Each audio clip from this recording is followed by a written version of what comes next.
안녕하세요. 이번에 처음 큐티 가이드를 맡은 이태경 목사입니다.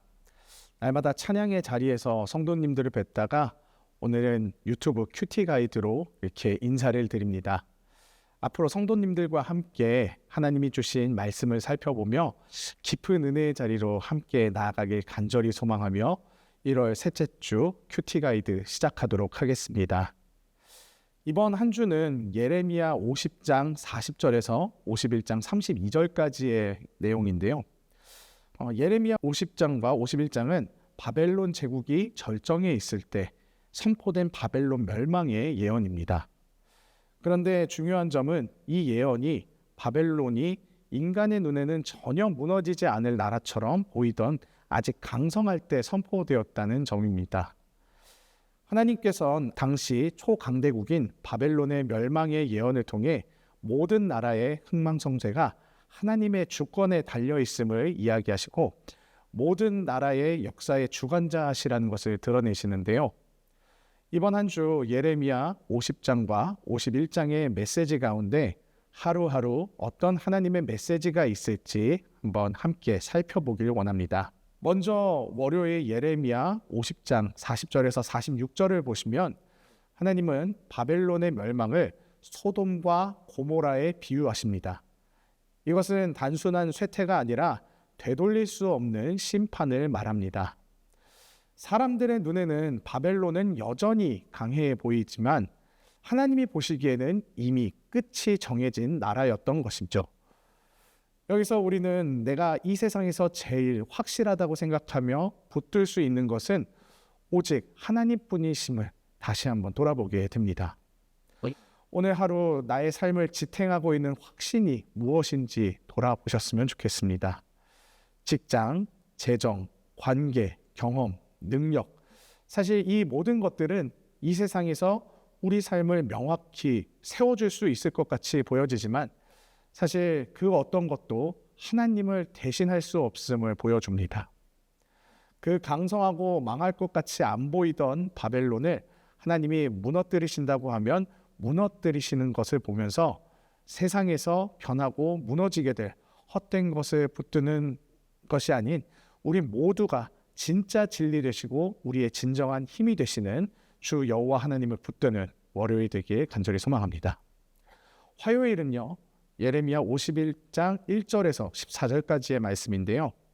하나님은 한때 바벨론의 열방을 심판하는 도구로 사용하셨지만 그들의 교만함으로 인해서 9절을 보면 치료하여도 소용이 없음을 이야기하시면서 바벨론이 더 이상 하나님 앞에 소생 불가능 판정을 받았음을 보여줍니다.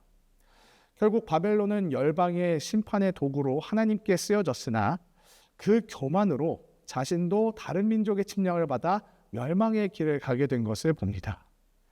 이스라엘이 교만으로 바벨론에게 심판을 받아 멸망한 것과 똑같이 바벨론도 그와 똑같은 길을 가게 된 것이죠. 이 땅을 살아가는 우리가 제일 조심해야 되는 것은 바로 교만입니다. 잠언 16장 18절은 교만은 패망의 선봉이요 거만한 마음은 넘어짐의 앞잡이니라 라고 말하는데요. 내 마음에 지금 하나님보다 더 앞서 행하려 하는 욕심은 없는지 잘 살펴보며 우리 안에 행여라도 있는 교만의 싹을 잘라내는 화요일이 되길 간절히 소망합니다. 수요일 예레미야 51장 15절에서 19절까지의 말씀은 하나님께서 창조주이신 자신과 우상의 대비를 분명하게 보여주십니다. 하나님은 온 땅을 만드시고 바람을 부르시며 역사를 움직이시는 분이신 반면에 우상은 말도 생명도 없고 재앙의 때에 아무것도 하지 못한다는 것을 이렇게 보여주십니다.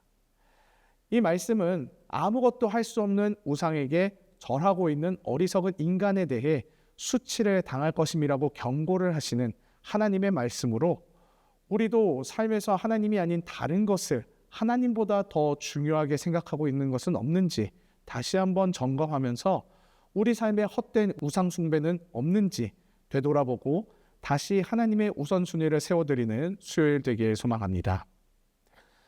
목요일은요. 예레미야 51장 20절에서 24절의 말씀인데요.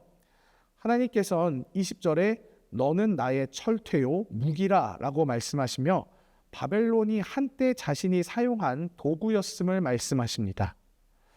바벨론은 스스로 강대국이라 여겼지만 하나님 보시기에는 하나님의 손에 들린 한 개의 무기였을 뿐이었습니다. 이것은 바벨론이 의로웠다는 뜻은 아닙니다. 하나님은 악한 제국조차도 당신의 계획 속에서 사용하실 수 있는 분이심을 의미합니다. 21에서 23절을 보면 하나님은 바벨론을 사용해 나라와 왕국, 군대와 백성, 심지어 일상의 모든 영역을 치셨다고 말씀합니다.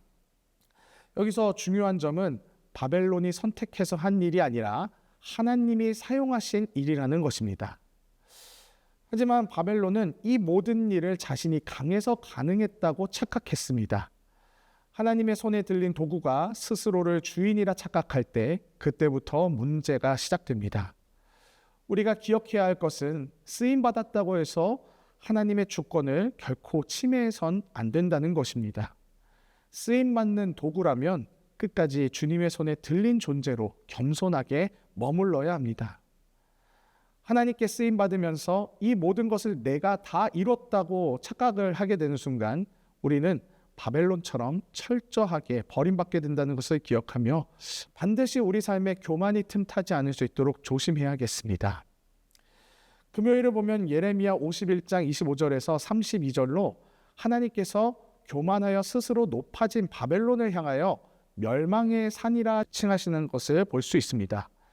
산은 성경에서 종종 높아짐, 견고함, 쉽게 무너지지 않는 것을 상징하는데 바벨론은 스스로를 산처럼 여겼을 것입니다. 누구도 건드릴 수도 없고 흔들리지 않는 제국처럼 보였겠죠.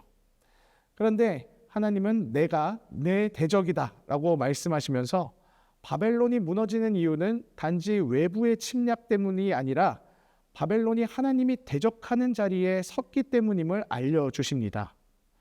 하나님은 바벨론을 향해 그 산을 굴려서 불타는 산이 되게 하겠다고 하십니다. 또 26절에서는 돌 하나도 건축재료로 쓰이지 못할 만큼 완전히 폐허로 만들어버리신다고 말씀하시는데요. 결국 하나님 없는 강함은 쓰임이 아니라 폐기로 끝난다는 것을 하나님은 보여주십니다. 혹시 오늘 우리 삶에도 하나님 없이 굴러가는 그런 영역이 있다면 주님은 지금 우리 삶에서도 정리를 시작하실 수 있습니다. 우리 삶에서 혹시 하나님 없이 잘 돼가는 것처럼 보이는 영역이 있다면 즉시 그 영역을 하나님께 구하며 하나님이 일하실 수 있도록 해야 합니다. 내가 갖고 있는 힘과 지혜와 달란트가 사실은 하나님께서 모두 허락하셨음을 기억하면서 우리가 삶 가운데서 이룬 그 모든 것들이 내가 이뤘다고 하는 생각을 버리고 주님이 나와 함께 하셔서 이루셨음을 고백해 나가야 합니다.